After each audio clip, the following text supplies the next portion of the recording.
আবারও ভারী বৃষ্টি এবং কালবৈশাখীর সতর্কবার্তা। টানা বৃষ্টি চলবে বাংলায়।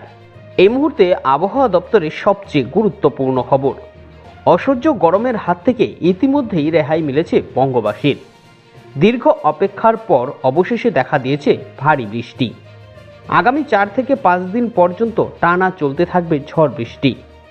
আজও 9 থেকে 10টি জেলায় হবে হালকা থেকে মাঝারি বৃষ্টিপাত। এরই সাথে সাথে 3 থেকে 4টি জেলায় রয়েছে ভারী ঝড় বৃষ্টির সতর্কবার্তা।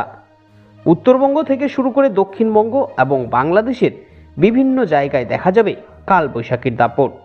তো চলুন এবার বিস্তারিতভাবে দেখে নেওয়া যাক কোন কোন জেলায় শুরু বৃষ্টিপাত, বাকি জেলাগুলোতে কবে দেখা যাবে বৃষ্টি, কোথায় কোথায় হবে বজ্রসহ শিলাবৃষ্টি, কোথায় হালকা থেকে মাঝারি বৃষ্টিপাত, আর কোথায় হবে ভারী বৃষ্টিপাত। এই নিয়ে ঠিক কী বলছে আবহাওয়া দপ্তর, সমস্তটাই দেখে নেব এই ভিডিওতে। তাই এই সম্বন্ধে ভালোভাবে জানতে আপনারা ভিডিওটিকে শেষ পর্যন্ত অবশ্যই দেখুন। আর আপনি বর্তমানে কোন জেলা থেকে এই ভিডিওটি দেখছেন, সেখানকার আবহাওয়া এখন কেমন রয়েছে তা অবশ্যই একবার কমেন্ট করে জানিয়ে দেবেন। হাওয়া অফিস সূত্রে জানা গেছে বর্তমানে ঝাড়খণ্ডের কাছে একটি নিম্নচাপ অক্ষরেখা রয়েছে, যার ফলে প্রচুর পরিমাণে জলীয় বাষ্প বঙ্গোপসাগর থেকে প্রবেশ করছে বাংলায়। এই জলীয় বাষ্প এতদিন না আসতে পারার জন্যই বৃষ্টি হচ্ছিল না বঙ্গে। অবশেষে জলীয় বাষ্প আসতেই নিয়মিত বৃষ্টি দেখা যাচ্ছে বাংলার বিভিন্ন জায়গায়। প্রথমেই চোখ রাখব উত্তরবঙ্গের দিকে। উত্তরের এই জেলাগুলোতে বেশিরভাগ ক্ষেত্রেই আকাশ আজও মেঘলা রয়েছে, তবে আকাঙ্ক্ষিত বৃষ্টির দেখা মিলছে না।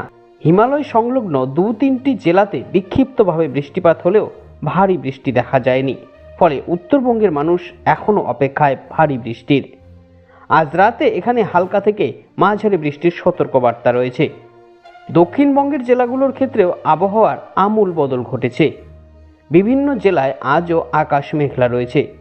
রাতে 5 থেকে 6টি জেলায় ঝড় বৃষ্টির সম্ভাবনা থাকছে, তবে আগামীকাল থেকে এখানে ঝড় বৃষ্টি এবং বৃষ্টিপাতের পরিমাণ বাড়বে বলেই জানাচ্ছে হাওয়া অফিস।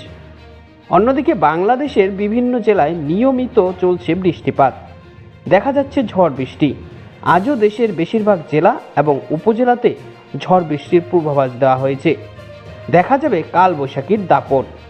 আসাম সহ উত্তর পূর্ব ভারতেও নিম্নচাপ সৃষ্টি হয়েছে। আগামী 4 থেকে 5 দিন এই জায়গাগুলোতে ঝড় বৃষ্টি বজায় থাকবে বলে জানিয়েছে আবহাওয়া দপ্তর। তো পরবর্তীতে আবহাওয়া নিয়ে নতুন আর কি আপডেট আসছে, সেই আপডেট সবার আগে আমরা আপনাদের কাছে পৌঁছে দেব। আপডেট নিয়মিত পেতে আপনারা চ্যানেলটিকে এখনই সাবস্ক্রাইব করে রাখুন।